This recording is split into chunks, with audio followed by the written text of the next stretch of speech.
Bismillahirrahmanirrahim. Assalamualaikum warahmatullahi wabarakatuh.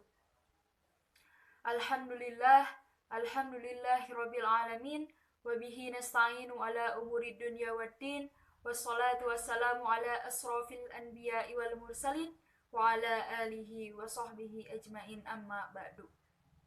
Pertama-tama, marilah kita panjatkan puji dan syukur atas kehadirat Allah Subhanahu wa Ta'ala yang telah memberikan kita rahmat dan hidayah sehingga kita dapat melaksanakan kuliah online ini dengan baik dan lancar. Perkenalkan, nama saya Dila Nur Oktaviani. Saya dari kelompok 7 mata kuliah Pendidikan Kewarganegaraan. Saya sebagai pemateri akan menjelaskan tentang tujuan konstitusi. Tujuan konstitusi yaitu membatasi kekuasaan penyelenggara negara sehingga nantinya para penyelenggara negara tidak dapat bertindak sewenang-wenang dan bahkan dapat menjamin hak-hak dari para warga negaranya. Jadi maksudnya konstitusi di sini membatasi kekuasaan penguasa sehingga tidak melakukan tindakan yang merugikan masyarakat banyak, sehingga konstitusi tidak akan berjalan dengan baik. Mungkin otoritas kekuasaan akan merajalela dan bahkan dapat menyakiti masyarakat banyak. Yang selanjutnya, di sini saya akan menjelaskan tentang jenis-jenis konstitusi. Jenis-jenis konstitusi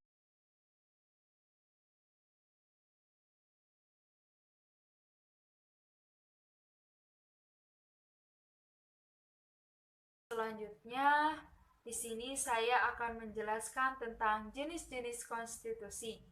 Jenis-jenis konstitusi terdiri dari dua macam. Di antaranya, yang pertama, konstitusi tertulis, dan yang kedua, konstitusi tidak tertulis.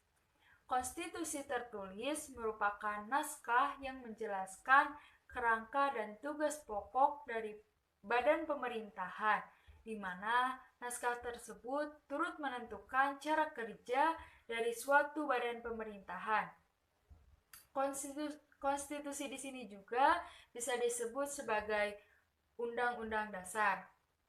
Contohnya seperti Undang-Undang Dasar 1945, Undang-Undang Dasar 1945 setelah kemerdekaan, Undang-Undang Dasar 1945 masa pemerintahan Orde Baru dan masa pemerintahan Orde Lama, dan lain sebagainya.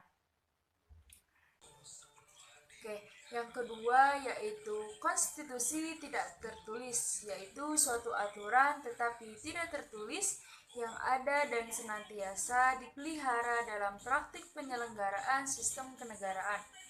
Konstitusi jenis ini juga bisa disebut sebagai konvensi. Syarat-syarat agar suatu konstitusi dapat disebut sebagai konvensi yaitu konstitusi tersebut diakui dan digunakan berulang-ulang dalam praktik penyelenggaraan negara, tidak bertentangan dengan Undang-Undang Dasar 1945 dan memperhatikan pelaksanaan Undang-Undang Dasar 1945. Contohnya seperti pidato presiden yang dilakukan setiap 17 Agustus. Kegiatan ini juga dilakukan sejak Orde Lama hingga saat ini.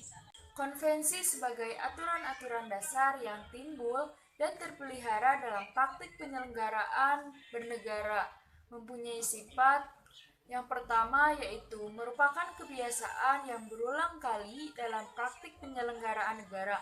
Yang kedua yaitu tidak bertentangan dengan hukum dasar tertulis atau undang-undang dasar. Yang ketiga diterima oleh rakyat negara, bersifat melengkapi sehingga memungkinkan sebagai aturan besar yang tidak terdapat dalam undang-undang dasar. Sesungguhnya pengertian konstitusi berbeda dengan undang-undang dasar. Konstitusi tidaklah sama dengan undang-undang dasar. Undang-undang dasar hanyalah sebatas hukum tertulis, sedangkan konstitusi di samping memuat hukum dasar tertulis juga mencakup hukum dasar yang tidak tertulis. Mungkin sekian yang bisa saya sampaikan. Mohon maaf selebihnya bila banyak kesalahan.